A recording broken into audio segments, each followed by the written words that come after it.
I'm going to start with Brandon Stevens. They got him at the back end of the third round. I'd like to start with this bit of footage because I think it gives a good window into what the Ravens are trying to do in terms of this positionless defense. And I think Stevens represents that versatility in the secondary. I don't mean just versatility because he can do a few things. I mean versatility in the sense that the Ravens can present different personnel packages the way that an offense might, and really to confuse and create uncertainty in the mind of the quarterback, the play caller, the offensive line, etc. This play gives a good indicator, or is a good indicator, about how the Ravens want to go forward in terms of their secondary, in terms of their personnel and defense in general, I think. You got Tavon and Jimmy Smith. Both of these guys are going to drop into half-field coverage off the ball, and they're going to blitz Deshaun Elliott, and Chuck Clark's going to rush the quarterback from the line of scrimmage. So you have your two starting safeties rushing the quarterback, and you have your nickel and one of your outside corners, both in half-field coverages. The other thing is you drop your two of your better pass rushers in the person of Judon Campbell. Campbell's going to end up getting in this window. Very clever play call, I think. He knows the quarterback is going to see the blitz coming from this side, and he's sort of betting that he'll throw into it. So I believe that is, at least in part of the rationale for the Brandon Stevens pick. The Ravens want linebackers that can cover man even deep. They want safeties that can play linebacker. They want corners that can play safety. They want positionless players, all of whom should be able to tackle and blitz. I believe this is the essence, that so that you don't know who is doing what, that size, speed, versatility, in this case in the secondary. To me, Brandon looks more of an outside corner than he does a safety so far as his main application. He could fit very nicely, I believe, this year in certain dime packages. He's got good size, good speed, good athleticism. I think the Ravens probably love his feet, his hips, movement skills in general, and they really, really like his ball skills. He is not fully ironed out yet. He does have good upside.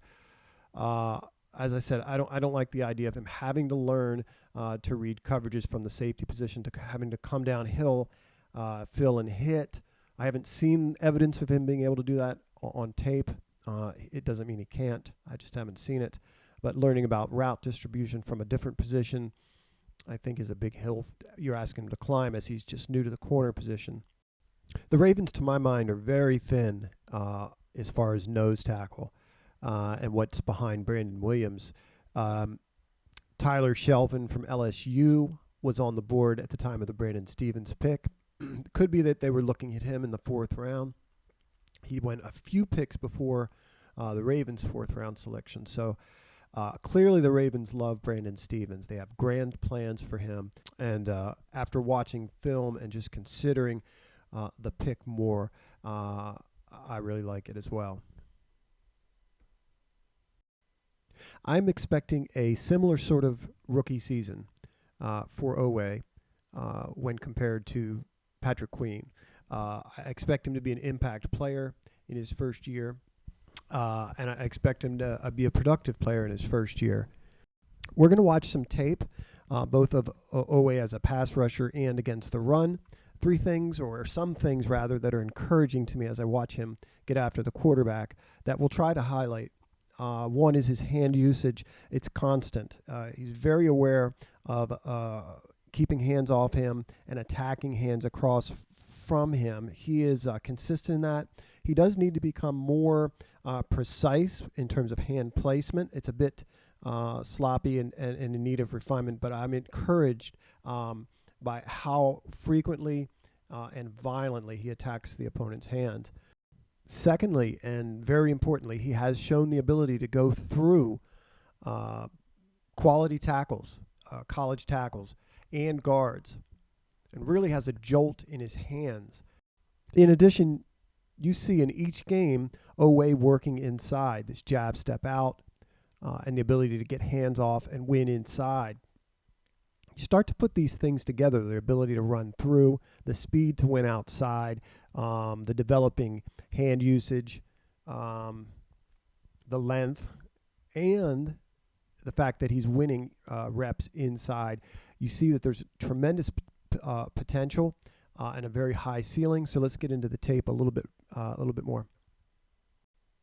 Watch the head and shoulder fake, and then the explosion off that jab step inside, then the violent club, two-hand club, causing an interception. He's got the quarterback's got an open receiver here. This ball comes up, woefully short because of this violent hit he lays on the quarterback. Watch the explosion off the jab inside. Once again, an impact play. Head and shoulders. Watch him kind of pull his hands back after he looks like he's going to run through this tackle. Pulls his hands back, then a violent club.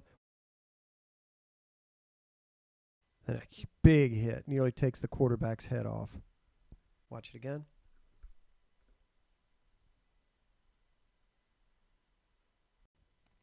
Oweh outside of the left tackle here, getting after the quarterback on third down. You can see really impressive leg drive. You can see his length come in as a factor, rushing the quarterback right here, gets his hand out. He's able to grab the wrist or hit the wrist of the quarterback, and this football comes up wobbly and short. We do see that sort of imprecision in terms of his hands here. Not really able to get an attack on that hand. He sort of misses. But again, very impressive leg drive to go through tackle and guard here. The other thing is you see him set that inside move up right there. Get the tackle leaning. So again, very effective rush of the quarterback here. Watch the hands here versus the right tackle. Very powerful, very precise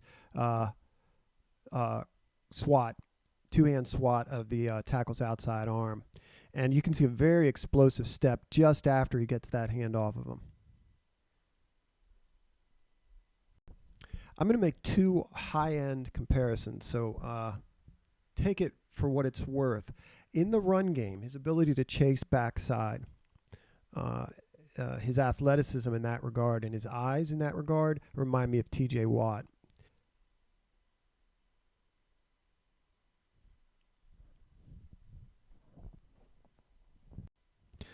Very similar play. Watch 11, the tight end, try to influence him here just a little bit and then get outside of him.